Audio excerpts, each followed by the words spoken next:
Bueno, señoritas jóvenes, tengan ustedes muy buen día. Y para continuar, ayer hemos empezado a realizar esta temática, hemos ido viendo cómo el organismo, lógicamente como cualquier otro componente, tanto estructural, pero sobre todo funcional, requiere de este metal, este mineral, que lo encontramos en abundancia en nuestro planeta Tierra, pero como organismo biológico cumple un carácter muy fundamental en la vida cotidiana de cada persona. Estamos hablando del hierro, de dónde lo encontramos, cómo lo asimilamos y cómo luego llega a los diferentes tejidos. Ayer habíamos visto que la fuente nutricional, solo por recordar rapidito, viene de dos tipos de alimentos: los derivados animales y los que vienen de vegetales y legumbres, cereales y otros. Por lo tanto, hemos reconocido que hay dos tipos de hierro que podemos consumir: el hierro férrico y el hierro ferroso, o también llamados el hierro hemínico o hemo y el hierro no hemínico o no hemo. ¿Cuál es la diferencia? Simplemente la carga positiva, la oxidación. Este viene de origen animal, diferentes tipos de carnes, la absorción es más directa y se absorbe entre el 20 y 30%. En cambio, este otro, al no ser hemo, la absorción no es directa. Ayer hemos aclarado que se requiere sí o sí añadir en la dieta vitamina C o vitamina A o betacarotenos o algún otro componente para que se pueda absorber con facilidad este nutriente, y solamente se absorbe entre el 3 y el 8%.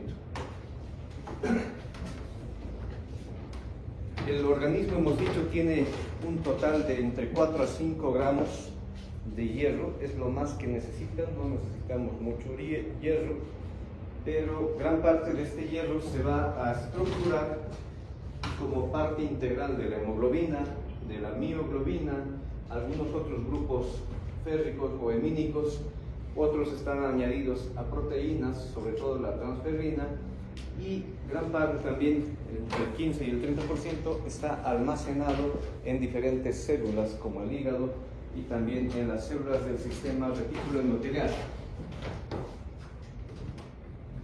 En una dieta habitualmente llegamos a consumir, por teoría, entre 10 a 15 miligramos de hierro, de los cuales solamente se absorben 1 o 2 miligramos.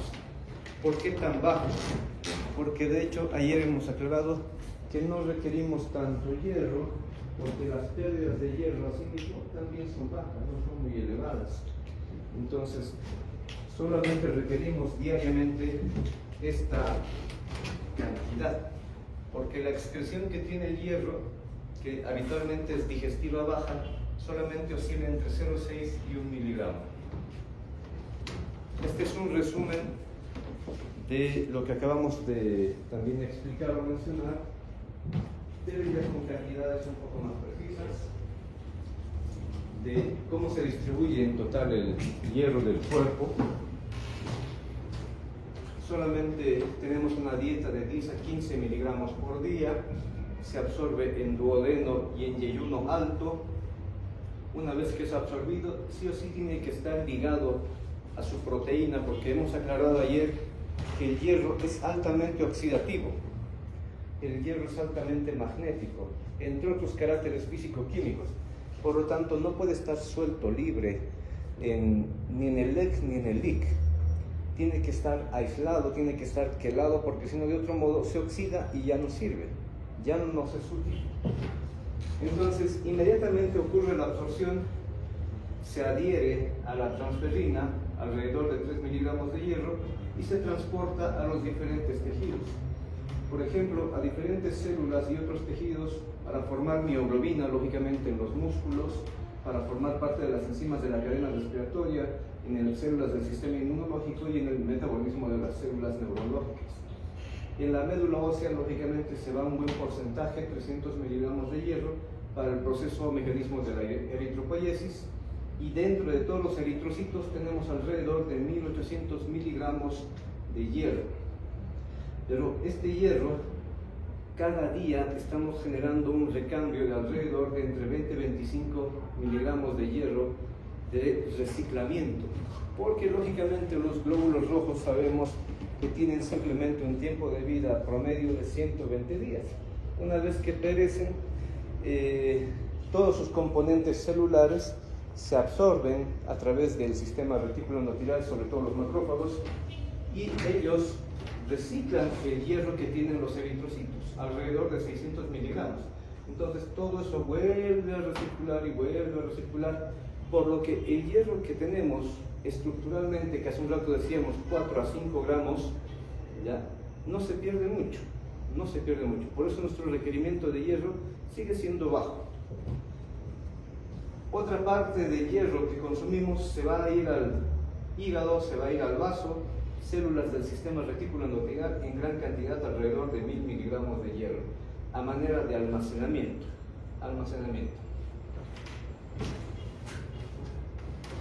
Hemos ido viendo también ayer que, como son dos tipos de fuentes de alimentos con hierro y además dos variantes de hierro, el hierro ferroso y el hierro férrico, la manera en la que se absorben también son diferentes. Entonces lo vuelvo a aclarar, algo que ya hemos dicho ayer. Es muy fácil. Tenemos el citocromo duodenal, porque estas son células del duodeno, enterocitos. El citocromo duodenal de tipo B hace que el hierro férrico se convierta en hierro ferroso. Ese es un paso elemental. ¿Por qué? Porque si no hubiera este paso, todo el hierro que viene en las verduras, en cereales y otros componentes que no son de origen animal, no se lograrían absorber. No pudiéramos absorber con facilidad el hierro que vienen de esas fuentes, siendo que estas fuentes tienen mayor concentración de hierro, pero es un hierro férrico. Y el hierro férrico, repito o reitero, no nos es útil. Entonces ya tenemos un primer problema al absorber este hierro férrico, pero ya está resuelto. El citocromo duodenal de tipo B transforma el hierro férrico en hierro ferroso. Cuando ya está ferroso, a través del transportador de metales diatómicos de tipo 1, el DMT1, fácilmente el hierro ferroso ingresa. ¿Qué significa? Que la otra fuente de alimentos que contienen hierro, pero de carácter ferroso, son más fáciles y más rápidos de absorber. ¿Qué significa en otro sentido, un tanto patológico o clínico? Que si tuviéramos defectos en esta enzima, porque es una enzima que transforma el hierro férrico en ferroso, lógicamente habrían pacientes, personas que no pudieran absorber el hierro de fuentes nutricionales o alimenticias que no son de origen animal. O sea, si comemos mucha verdura, pero nuestro citocromo B, citocromo duodenal de tipo B, no está presente o está inactivo, lógicamente no podemos absorber ese hierro y no nos sería nada provechoso el comer tanta verdura y cereales y demás. Pero hay una tercera forma en la que se puede absorber el hierro, solo que es un poco más complejo. El grupo hemo, en general el grupo hemo, de manera íntegra se puede incluir al citoplasma de los enterocitos a través del transportador del complejo hemínico. Entonces, el transportador del complejo hemínico de tipo 1 internaliza, permite y le facilita el ingreso a todo el complejo del grupo hemo, ¿ya? Y el grupo hemo luego es reducido, es oxidado para liberar el hierro, que ya viene como hierro ferroso, y directamente queda suelto en el citoplasma del enterocito. ¿Qué pasa cuando el hierro ya ha llegado dentro del enterocito? Lógicamente, vuelvo a reiterar, no puede estar en agua libre porque si no se oxida y ya no nos sirve. Entonces, inmediatamente tiene que unirse a otra proteína, que en este caso es la ferritina.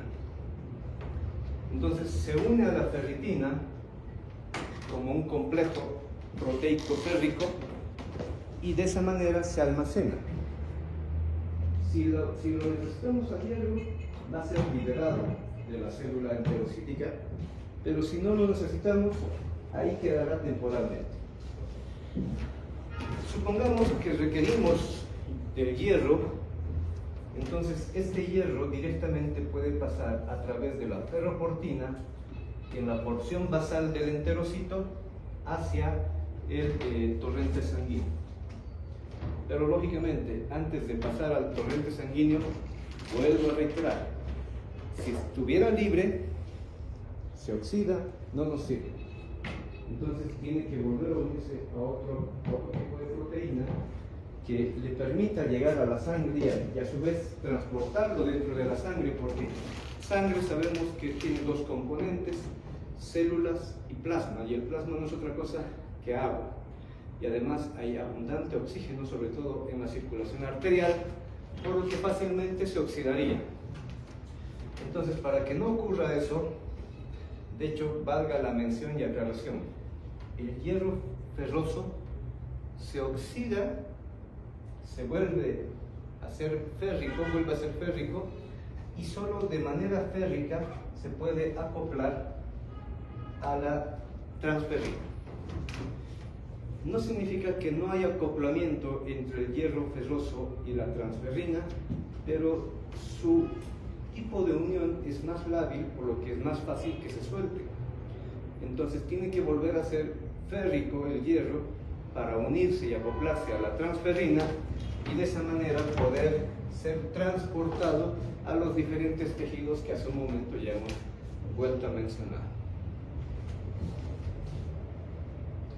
Otra manera, pero que lo encontramos en otro tipo de células para internalizar y utilizar en todo caso el hierro, es a través de un endosoma. Lo que hace una célula, como por ejemplo el eritroblasto, o lo va a hacer también un macrófago, pero en el macrófago ya no le vamos a llamar endosoma, sino le llamamos el fagosoma.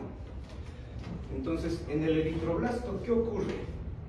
La transferrina con el hierro se forma un complejo, y este complejo llega hasta la superficie celular del eritroblasto, donde tenemos el receptor para la transferrina. Pero es un receptor que también requiere un pequeño detalle o carácter que decíamos ayer. Se requiere que esté la transferrina acoplada con dos hierros férricos, y a esa transferrina le llamamos la holotransferrina, es decir, que los dos sitios que tiene específicos para acoplamiento de hierro férrico de la transferrina estén ocupados. De otro modo, es más difícil que se pueda internalizar y generar el endosoma. Dicho de otra manera, que si no se ha formado el complejo, es decir, no hay hierro con la transferrina, por lo tanto, el acoplamiento entre el receptor y transferrina no va a ocurrir, porque sería innecesario. Porque lo lógico que ocurra es que se internalice todo el complejo receptor, transferrina y hierro para generar el endosoma. ¿Por qué? Porque el objetivo sería liberar el hierro, y al liberar el hierro sale el hierro por la ferroportina, puede ser, o por el transportador metálico diatómico, y luego está en el citoplasma. ¿Para qué? Para que este hierro ferroso se acople al sistema de formación de la hemoglobina, porque este es un eritroblasto que está formando, más bien, que está madurando para ser un eritrocito totalmente maduro, ¿ya? Y funcional.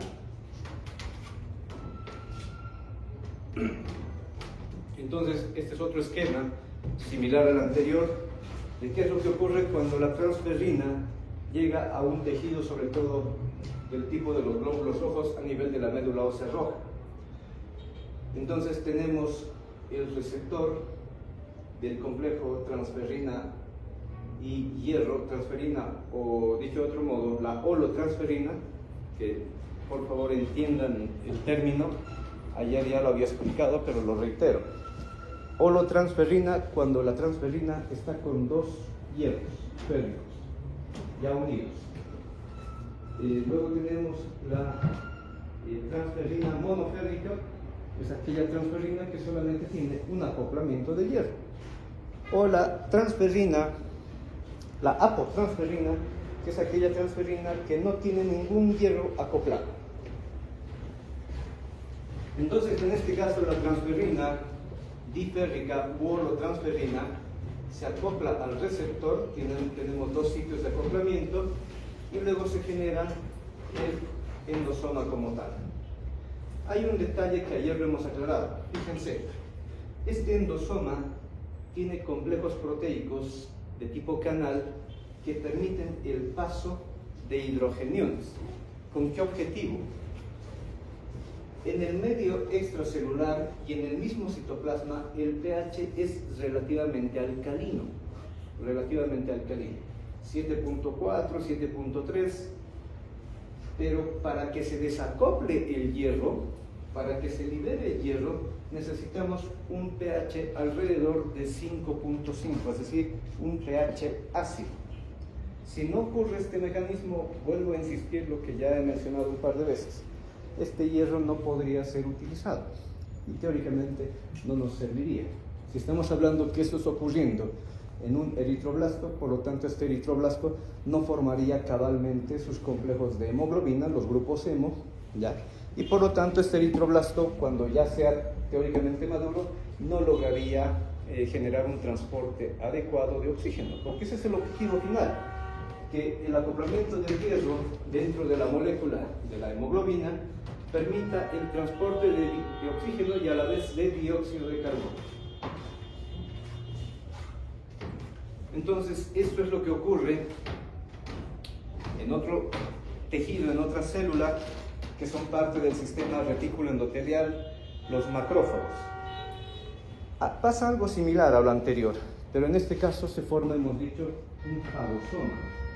¿Qué está ocurriendo? Cuando un eritrocito ya muere, es un eritrocito ya que ha cumplido su ciclo vital, 120 días en promedio, se internaliza a todo el eritrocito, o sea, lo fagocita, que es el término apropiado y adecuado, y convierte este fagosoma, ¿ya?, en un sistema de degradación celular donde el eritrocito se va a descomponer, todos sus elementos estructurales, sean fosfolípidos, proteínas, hidratos de carbono y demás componentes, tanto pericelulares como intracelulares, se van a ir degradando.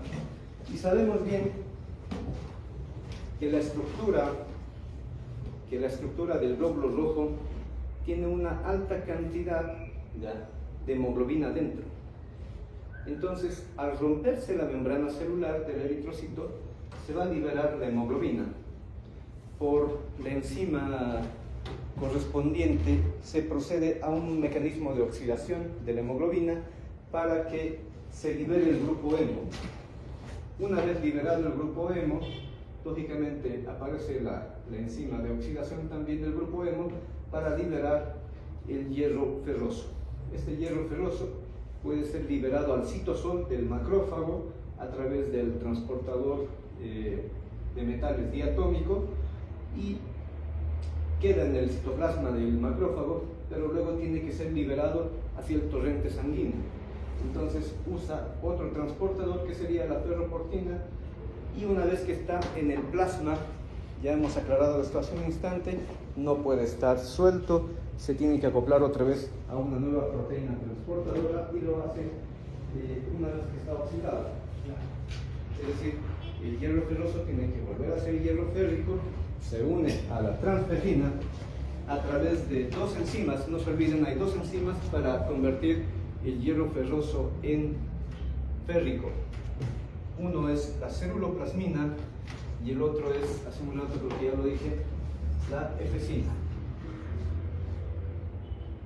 Aquí está, la efestina. ¿No?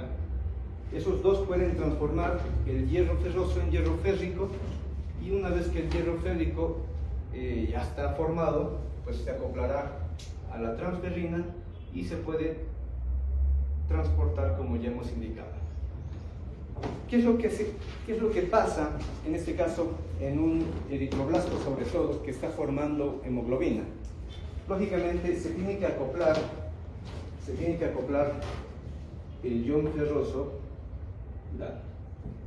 a la estructura y al complejo del grupo hemo.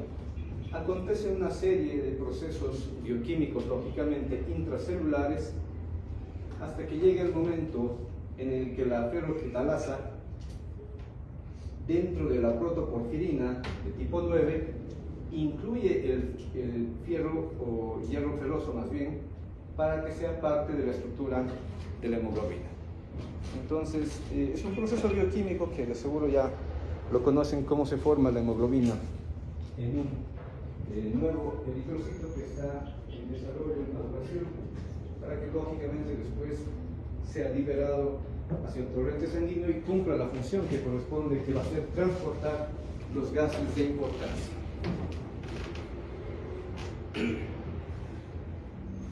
Esto no lo habíamos mencionado ayer, después de este pequeño breve repaso o resumen.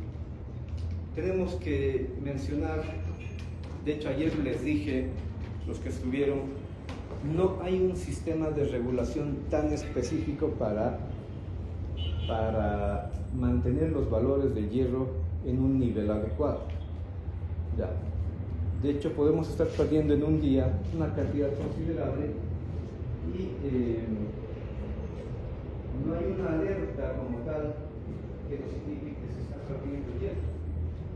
De hecho, como simple dato curioso, se van a topar en algún momento de su vida profesional, probablemente, porque ocurre, con casos con pacientes en los que su anemia es tan grave, o sea, la cantidad de hemoglobina es tan baja, pero el tiempo de evolución es también muy prolongado, es crónico.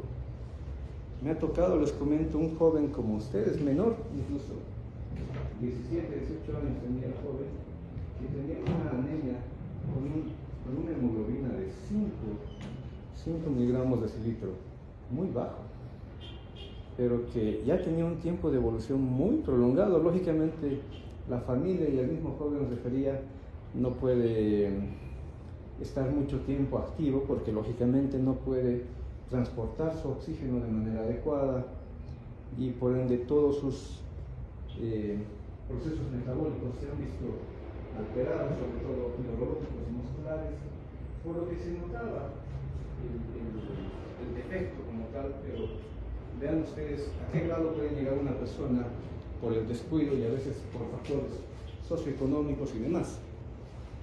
Entonces no hay un sistema de alerta que te diga, ya puedes consumir más hierro.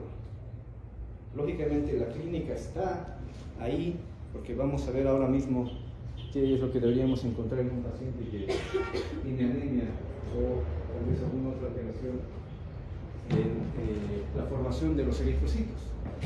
Pero sin embargo, existe un sistema más bien contrario, voy a decir, de regulación del hierro, cuando el hierro ya está en exceso.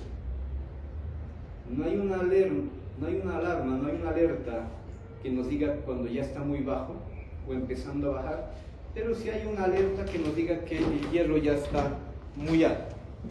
Y eso se debe a dos factores que de una vez lo menciono: es al depósito de hierro, es decir, hierro unido a la ferritina, y también a la saturación del hierro en relación a su transportador en el plasma, a la transferrina. Entonces, esto ya sería un poco reiterativo, cómo se absorbe el hierro ferroso y el hierro férrico. El hierro ferroso tiene que convertirse en férrico para que se acople y para que se una a la transferrina, y con la transferrina se dirige a diferentes tejidos. Cuando ya hemos excedido, porque lo que nos dice la teoría, el porcentaje de acoplamiento de hierro a la transferrina no debería superar el 50%. Entonces, cuando ya está superando el 50% y lógicamente los depósitos de hierro también de almacén ya son altos, ahí es cuando recién aparece un sistema de regulación que se activa, en este caso en el hígado, porque no olviden que este es también el órgano, uno de los órganos principales de depósito que tenemos para el hierro. Ahí tenemos muchas células del sistema retículo endotelial, los macrófagos, las células de Kupffer. Entonces, ellos son los que dan la idea que dicen, ya hay mucho hierro que estamos almacenando, porque se almacena propiamente en el sistema retículo endotelial, en los macrófagos. Entonces, ellos son los que dan la alarma y dicen, hay mucho hierro que está llegando aquí al hígado a manera de depósito, por un lado. Entonces empiezan a estimular la liberación de esta hormona que se conoce como la epsilina, y la epsilina sale como cualquier otra hormona a la circulación, al torrente sanguíneo, y a través de esta viaja a dos sitios, uno al enterocito, otro a todas las células del sistema retículo endotelial, habitualmente en el vaso donde también perecen los eritrocitos. ¿Y cuál es el objetivo? Bloquear o anular a los transportadores que permiten la liberación de hierro hacia la sangre. Es decir, bloquean a la proteína ferroportina, bloquean también a la efesina para que no se convierta el hierro ferroso en férrico, y al no haber entonces este sistema de transporte más bien, el hierro no puede salir de la célula enterocítica. Esta célula enterocítica y este macrófago, no olviden, tienen un tiempo de vida que no supera las 2 semanas, muy corto. Entonces, como este enterocito que tenía hierro de almacén temporal y este macrófago que tenía hierro de almacén también un poco más prolongado, como no han liberado ese hierro y su tiempo de vida son no más de 2 semanas, perece el enterocito y este enterocito se va con el tubo digestivo bajo. O sea, es parte de la formación de la materia fecal, los enterocitos, porque hay desprendimiento epitelial.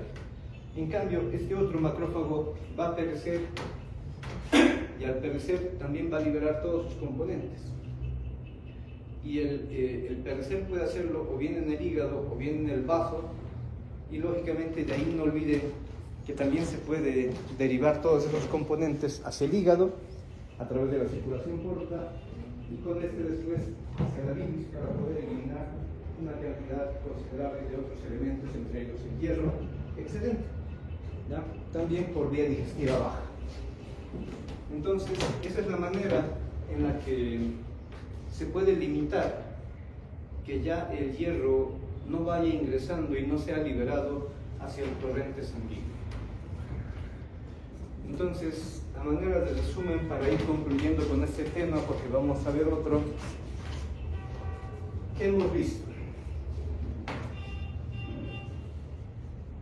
El hierro viene de 2 fuentes, para resumir y para terminar. Fuente animal, fuente vegetal, sobre todo. Son 2 tipos de hierro, el ferroso y el férrico.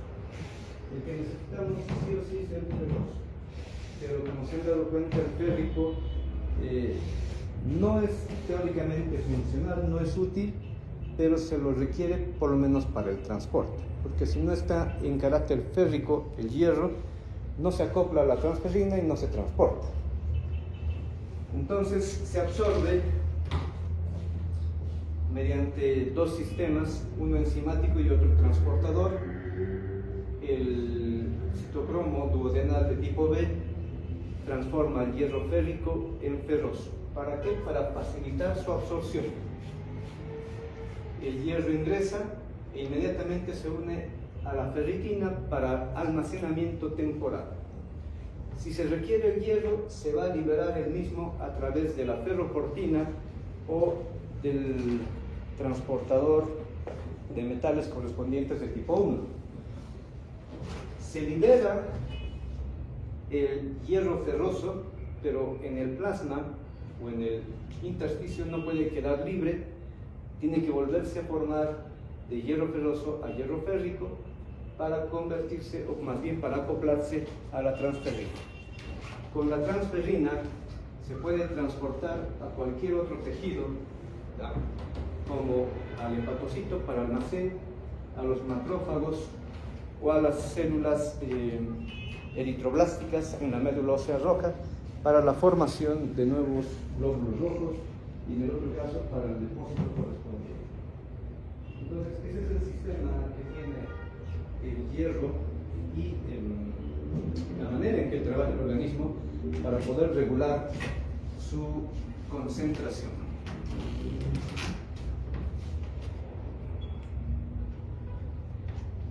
Ocurre un detalle para cerrar el capítulo que no podemos dejarlo pasar.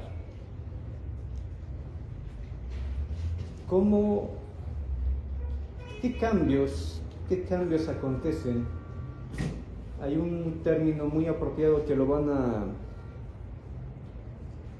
De hecho, desde ya tienen que entenderlo bien, que los hematólogos llaman la cinética del hierro. ¿Qué es la cinética del hierro? Todo lo que acabamos de resumir.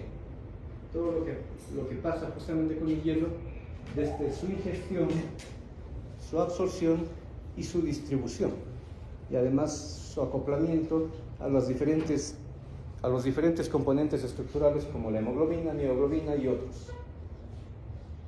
Pero ¿qué pasa si existe una patología en la persona con la cinética del hierro? Entonces tenemos en este esquema la relación entre el mecanismo de inflamación y el hierro, porque gran parte de los procesos patológicos generan inflamación. La inflamación, que puede ser respiratoria, que puede ser a nivel de otro tejido, puede generar hipoxia. La inflamación puede generar la producción de factores intercelulares proinflamatorios, como la interleucina 6. Entonces, en ambos casos, al producir interleucina 6 o al generar hipoxia, se altera la cinética del hierro, sobre todo con el factor proinflamatorio interleucina 6. Porque la interleucina 6 tiene su receptor correspondiente, la hipoxia desencadena y despierta la producción de eritropoyetina para que acontezcan diferentes señales intracelulares, esto a nivel tanto de los enterocitos, a nivel de los hepatocitos, a nivel de las células del sistema retículo endoterial y a nivel de las células proeritroblásticas en maduración. ¿Con qué objetivo? Con el objetivo de estimular la producción de epsilina a través de las señalizaciones MAD, señalización de MAD, señalización JAK-STAT, estimular la producción de epsilina, esto en el hígado sobre todo, y la epsilina, lógicamente, reduce la absorción y la liberación de hierro, como hace un rato hemos dicho. En pocas palabras, un paciente con inflamación crónica, con alguna alteración infecciosa, indistintamente del tejido, puede estimular este proceso. Y al estimular este proceso, ustedes se van a topar con lo que se conoce clínicamente con la anemia de los trastornos inflamatorios, y con mayor razón si es de tipo crónico, enfermedades de larga evolución.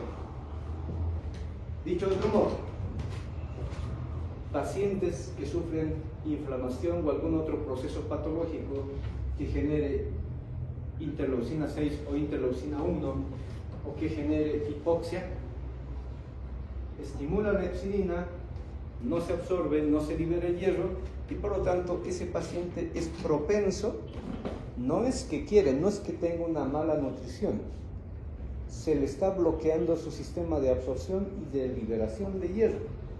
Por lo tanto, ese paciente es propenso a llegar a sufrir anemia. ¿Ya? Gradualmente, no va a ser rápido, no es de un día para el otro, porque no olviden que tenemos costos de hierro.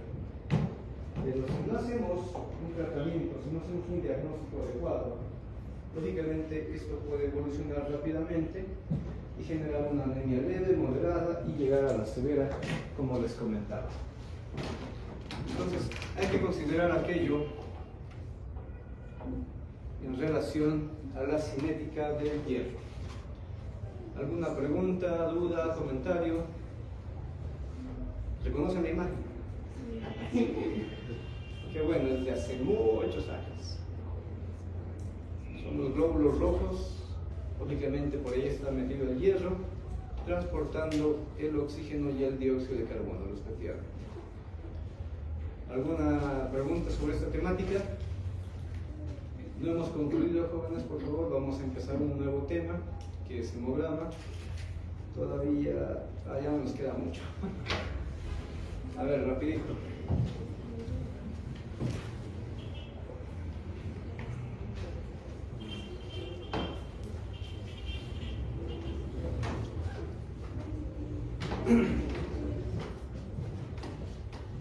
Esta temática les va a servir ahora para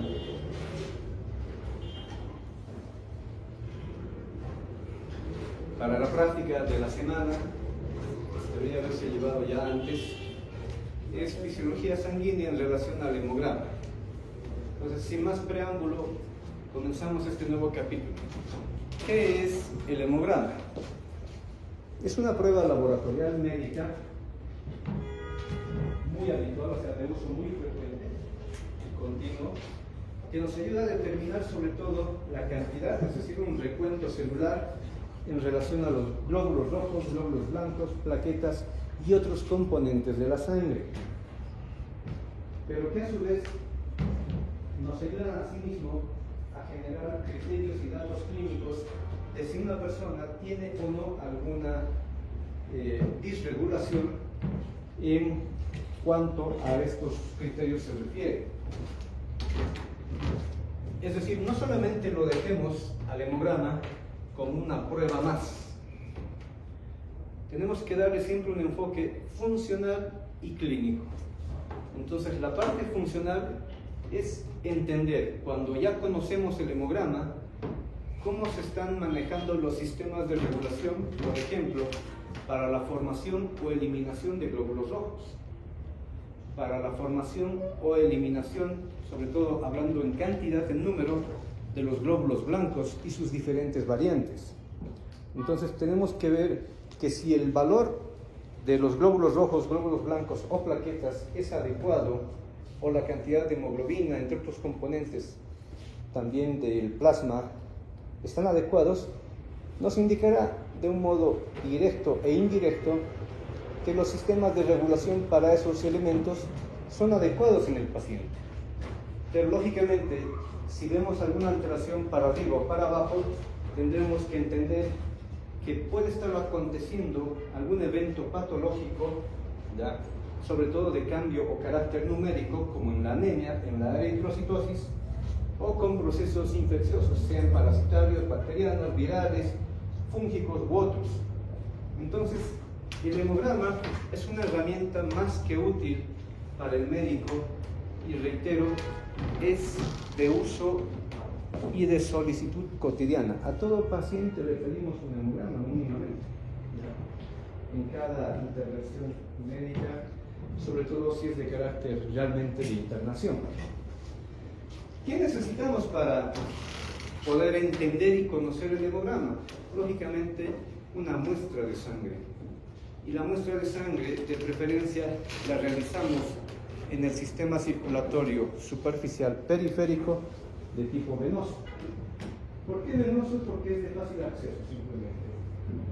No va a alterar en número, no va a alterar en cantidad, ni en forma, si lo tomamos en carácter arterial, es decir, del sistema arterial. No cambia, salvo algunos otros componentes que no vamos a hablarlo hoy, como la oxigenación, ¿ya? O la concentración del dióxido de carbono. Pero lo que queremos con el hemograma sobre todo es valorar el recuento celular, cantidad de glóbulos rojos, leucocitos y otros.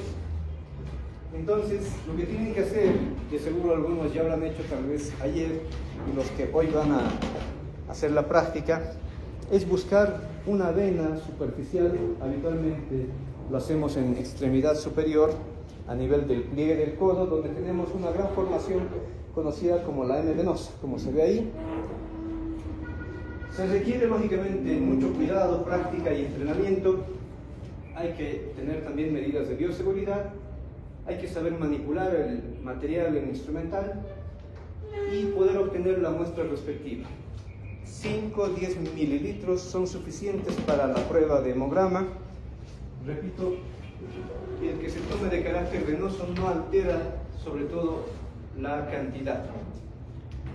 Dentro del recuento celular, dentro del hemograma, está hacer el propiamente mecanismo o procedimiento de recuento, que ustedes lo están haciendo, seguro ya los del grupo de lunes, y lo van a hacer los del grupo de hoy y subsiguientes días. ¿Qué hay que hacer? Una vez que se toma la muestra, tiene que estar anticoagulada y se usan unos materiales, no me malentiendan la frase o el término, un poco antiguos. Hoy por hoy hay otros sistemas de recuento celular mucho más rápidos, ¿no? Pero ustedes van a hacerlo en práctica, o ya lo han hecho, con la cámara de Neubauer y con las pipetas justamente correspondientes para el recuento celular. ¿Qué hay que hacer? De la muestra de sangre que hemos obtenido, anticoagulada, se obtiene una mínima cantidad, ¿ya?, en microlitros. Con la respectiva pipeta se hace la toma de la muestra, se vacía, bueno, hay un proceso que hay que seguir, se vacía en la cámara de Neubauer y directamente se hace la observación en microscopía. ¿Qué es lo que van a buscar en microscopía? Esto van a ver. Así se ve la cámara de Neubauer.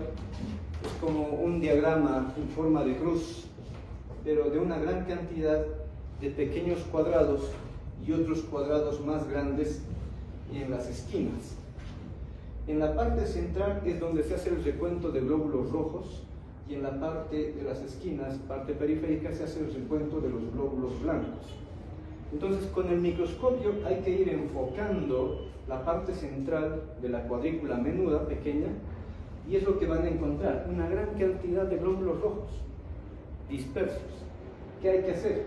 En cada cuadradito, si es que logran ver la imagen, hay que ir contando. 1, 2, 3, 4, 5, 6, 7. Otro cuadradito. 12. Otro cuadradito. Y así podemos llegar, por lo menos, a valorar 5, algunos autores dicen 10 pequeños cuadraditos, y luego multiplicarlo por 50. Por 10.000. Por 10.000. Para glóbulos rojos. Entonces, esa es una manera de hacer el recuento celular y nos va a dar una cantidad X. ¿Ya? Nos va a dar una cantidad X. En cambio, para los glóbulos blancos, los cuadrados son más grandes porque el número de glóbulos blancos, lógicamente, es mucho menor en relación a los glóbulos rojos. Se sigue la misma técnica, similar, se usa otros compuestos para poder separar los glóbulos blancos de los rojos. Y luego se van a topar con esta imagen, bastante similar a la anterior, solo que con un número de células más reducido. Se hace lo mismo, en cada cuadrado se hace el recuento, solamente van a encontrar 2, 3, 5, etc. Y luego lo multiplicamos por 50. Y eso nos va a dar el valor total de la cantidad de glóbulos blancos por milímetro cúbico, asimismo para los glóbulos rojos por milímetro cúbico. Lo que también están haciendo esta semana es el hematocrito. El hematocrito, como prueba médica y como procedimiento, representa un mecanismo de separación entre los dos grandes componentes de la sangre, que son plasma y elementos formes. ¿Ya? Entonces, se puede hacer en un tubo de ensayo, pero habitualmente en laboratorio lo hacemos en pequeños microtubos de capilaridad. Indistinto. Se puede hacer en la misma muestra de sangre en el tubo de ensayo, se hace el procedimiento de centrifugación, ¿ya? Tiene que estar lógicamente también anticoagulado, se hace el procedimiento de centrifugación y lo único que se hace es después medir. Se mide con una regla la longitud entre el plasma y el fondo del tubo, digamos unos 7 centímetros. Y hacemos una relación porcentual. Plasma, que es lo que queda arriba, de esos 7 centímetros, ¿cuánto en porcentajes representa? Y lo de abajo, elementos formes, le hacemos la relación porcentual y denotamos o anotamos cuánto en porcentaje representa. Repito, esto se hace mejor en pequeños tubos de capilaridad y luego existe un disco para medir cuánto es el porcentaje directo del hematocrito. Y el objetivo final también de nuestra dinámica, de la práctica y de la temática que vamos a ir viendo hoy es encontrarnos y entender, sobre todo, no la morfología, sino la funcionalidad de los elementos celulares que tenemos en la sangre, sobre todo, pero también los elementos químicos que están disueltos en el plasma. Entonces, ustedes van a lograr ver, de hecho ya lo conocen cuando han estado en histología, han ido reconociendo todos los elementos formes que son parte de la composición de la sangre. Los glóbulos rojos, que son muy típicos, las plaquetas, que son bastante pequeñas, las líneas celulares monocíticas, linfocíticas, basófilos, eosinófilos y los neutrófilos, que cada uno tiene su carácter y funcionalidad correspondiente que iremos entendiendo en los días subsecuentes. Por lo menos permítanme con esta diapositiva,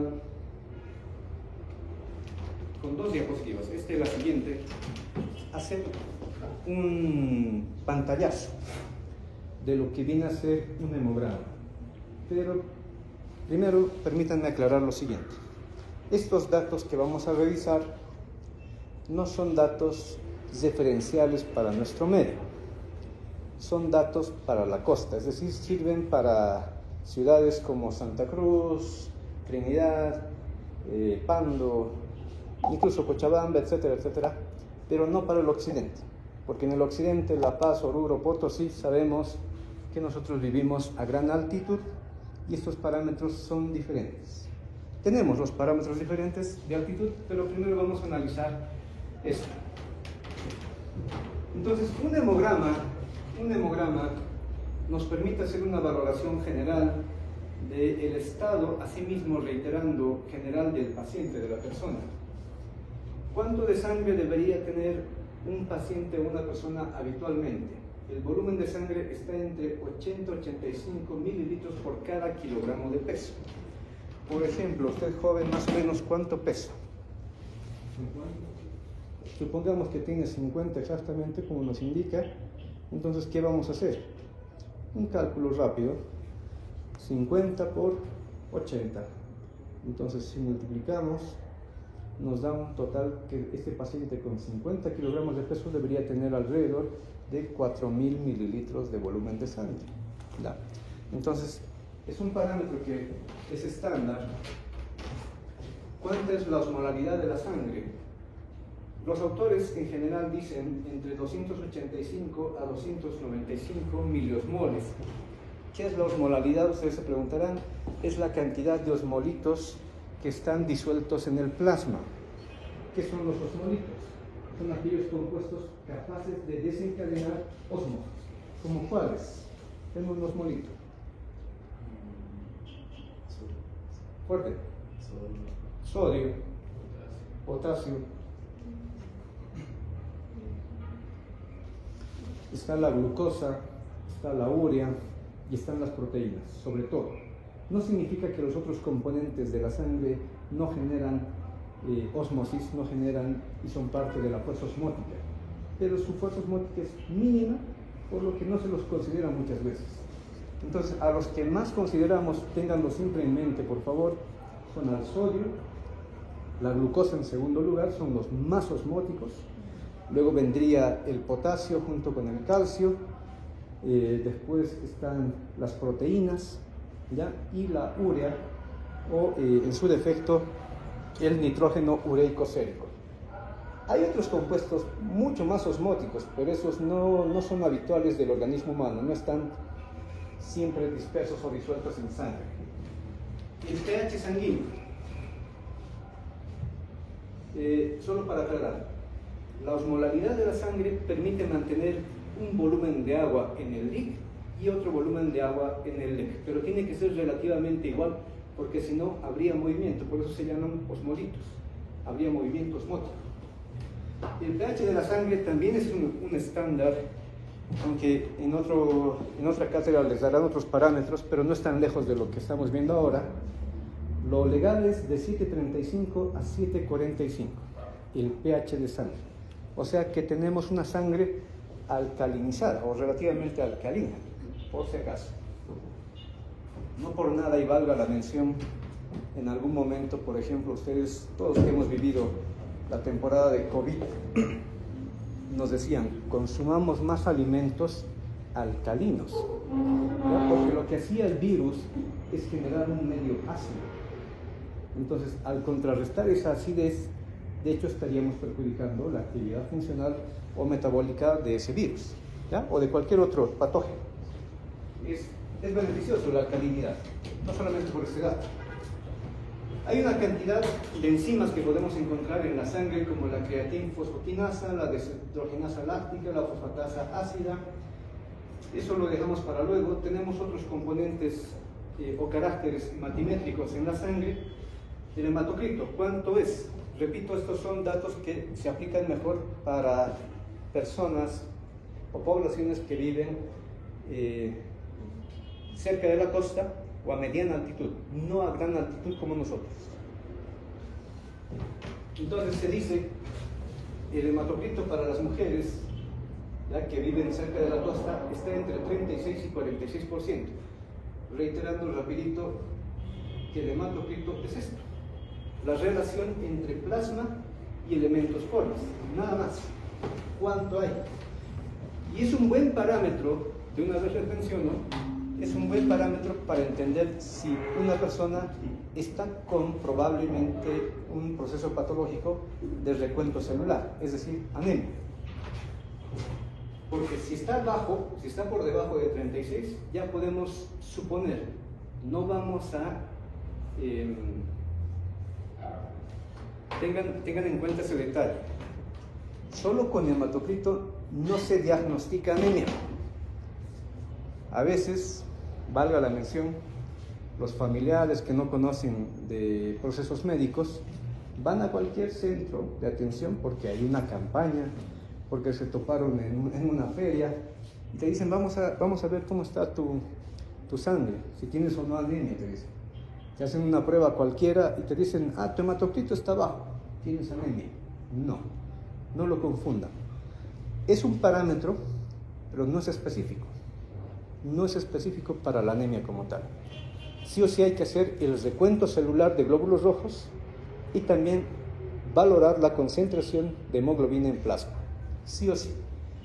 Por lo menos 2 de estos 3 parámetros hay que valorar para realmente definir anemia. Porque no olviden, perdón que vuelva rapidito, el volumen de plasma podría aumentar. Eso se puede hacer. Puede ocurrir tanto de manera fisiológica como de carácter patológico. Y solo por el hecho de que aumente la cantidad de plasma no significa que la cantidad de glóbulos rojos es mínima. Tiene su cantidad respectiva, por si acaso. Solo esa aclaración. Entonces nos dice este autor que para mujeres está entre 36 a 46%, para varones entre 41 y 53%. La hemoglobina, ¿cuánto debería estar? Otro parámetro muy importante para valorar anemia para los pacientes de la costa, mujeres de 12 a 16 y varones de 13.5 a 17.5. De hecho, nosotros no estamos muy lejos. La hemoglobina en nuestro medio, en varones, llega hasta 18 realmente. Alguna vez ahí tenemos población que llega hasta 19, normalmente. Y de las mujeres tampoco está alejado, están en ese rango, entre 14 y 16. Y el recuento de eritrocitos, esto que nos es muy importante para nosotros, sobre todo aquí en altitud, 4.5 a 5.9 millones por cada milímetro cúbico de sangre, por cada milímetro cúbico. No estamos muy alejados, pero la cantidad de glóbulos rojos en nuestro medio sí es un poco más. Va desde 5.5 hasta 6.5 inclusive. Recuento de leucocitos, esto sí es casi un estándar, tanto en la China como aquí en la ciudad de La Paz o en cualquier otro departamento. Esto sí es casi un estándar, de 4.500 a 11.000. Hay otros autores que van a ver que dicen solamente de 5.000 a 10.000, para tenerlo más exacto, digamos. Hay otra cantidad de compuestos que hay en la sangre, sobre todo en el plasma, que no vamos a entrar en mucho detalle. Con esta parte, por favor, permítanme concluir por hoy. De manera general, ¿qué es lo que valoramos también en un hemograma? Los glóbulos rojos o eritrocitos hematíes, en su descripción general, ¿cómo los vemos? En su cantidad y en su función. Lógicamente sabemos que los glóbulos rojos tienen forma de un disco bicóncavo. ¿Cuál cree que es el objetivo, señorita, de que un glóbulo rojo sea de esta forma, como un disco? Aumentar la superficie para el oxígeno. Para poder cargar, la imagen anterior que veíamos, ¿no? de esa caricatura, o sea, si se tiene dos superficies cóncavas, ampliamos la superficie donde se pueda acoplar mayor cantidad de oxígeno. Esa es la funcionalidad. Tienen una vida media de entre 100 a 200 días con un promedio de 120 que ya conocen. Los leucocitos se dividen en dos tipos de grupos, ¿ya? Los granulocitos y los agranulocitos. Los granulocitos son los neutrófilos, eosinófilos y basófilos. Esto se debe simplemente a qué se debe. Eso lo han debido ver en histología. Fuerte. Simplemente a la tensión. ¿Ya? Unos se tiñen mejor con compuestos ácidos, por eso se llaman los eosinófilos, porque la eosina que se utiliza como tinción es ácida. Entonces esta célula atrae mejor este compuesto ácido, por lo tanto es acidófilo, y de hecho le llamamos por el nombre de la tinción, eosinófilo. En cambio el otro, ¿ya? Que sería el basófilo, se tiñe mejor con compuestos básicos, y a diferencia de los neutrófilos, ni ácido ni básico, es un intermedio, los neutrófilos. Los agranulocitos, como los monocitos, los linfocitos, tienen otra función específica. Los neutrófilos son células nucleadas entre 2 a 5 lóbulos, ya con gran cantidad de gránulos, por algo se llaman granulocitos. Tienen una relación porcentual del 54 al 62% de toda la cantidad de leucocitos. Es decir, en un recuento de leucocitos siempre vamos a encontrar una mayor cantidad de neutrófilos, ¿ya? Es decir, dicho de otra manera, de cada 100 leucocitos que encontremos en la prueba que van a hacer esta semana, que están haciendo, de cada 100 leucocitos, 5 o 6 son neutrófilos. O al revés, me corrijo, 50 o 60 son neutrófilos, porque si fueran 10 diríamos 5 o 6. Los eosinófilos son también nucleados bilobulados, también tienen gránulos, ¿ya? Y los gránulos contienen gran cantidad de enzimas que disuelven componentes estructurales de algunos patógenos como parásitos, ¿ya? Pero también responden los eosinófilos de manera general en procesos inflamatorios de tipo alérgicos, en respuestas alérgicas como en la urticaria. En cambio, los basófilos también tienen núcleos lobulados, ¿ya? También poseen gránulos, pero su recuento está por debajo del 1%, a diferencia de los eosinófilos que tienen por lo menos entre 1 al 3% del recuento. Los basófilos son mucho más, son menores en cantidad. ¿Cuál es la función general de los basófilos? Liberan un anticoagulante, como la heparina, que ayuda lógicamente a mantener disuelta la sangre como tal. De los agranulocitos tenemos los monocitos, que son las células de mayor tamaño, son los más grandes, ¿ya? Representan entre el 3 y el 9% de la cantidad de leucocitos. Participan en la actividad fagocítica, pero con el siguiente detalle. Los monocitos, hay una teoría que está vigente, se dice que se fusionan entre sí. ¿Qué resulta de la fusión de los monocitos? Lo dejo como pregunta. Los macrófagos, ¿ya? Entonces, los macrófagos, por teoría, no son otra cosa que la fusión, la unión de varios monocitos, y por ello, asimismo, tienen esa actividad fagocítica. Y luego tenemos los linfocitos. Los linfocitos son células también de un tamaño mayor, con una relación porcentual de 25 a 36% de células, y participan dentro de la respuesta inmune en general, que lo vamos a ir viendo la siguiente semana en realidad. Por último, como elementos formes, aunque estos últimos no los consideramos por si acaso células, de hecho no son células las plaquetas o trombocitos. ¿Qué es lo que realmente representan las plaquetas? ¿Se sabe?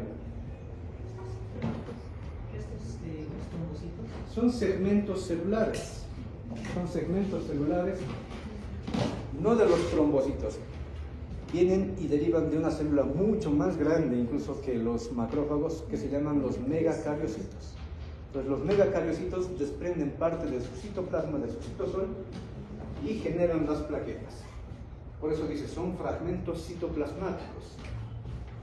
Tienen que estar en una cantidad de 130.000 a 400.000 por milímetro cúbico, y estos participan en el proceso de la coagulación, que lo vamos a ver mañana.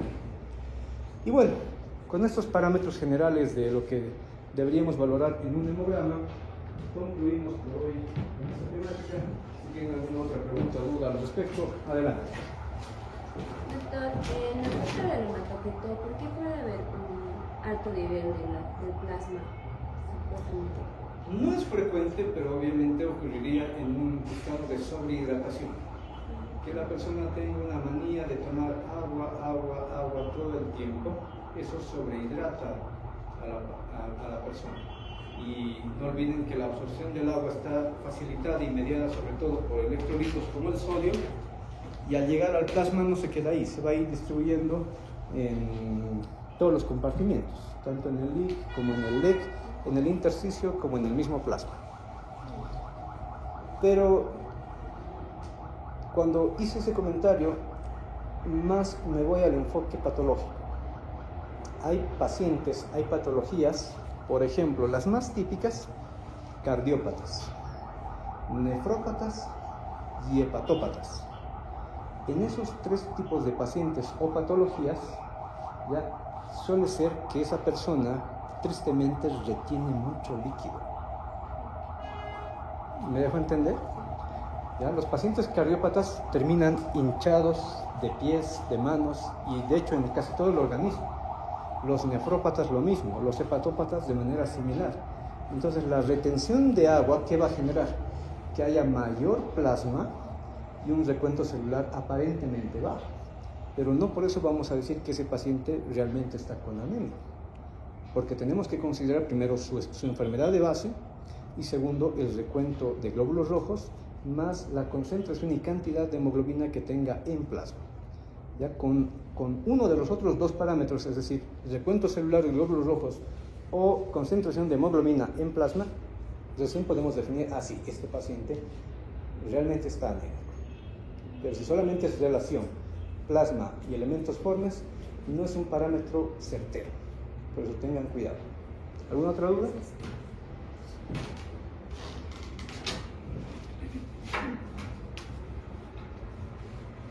No. Bueno, les agradezco, nos vemos mañana. Esos son los valores de altitud, mañana los revisamos, pero no son diferentes, no son muy diferentes en realidad.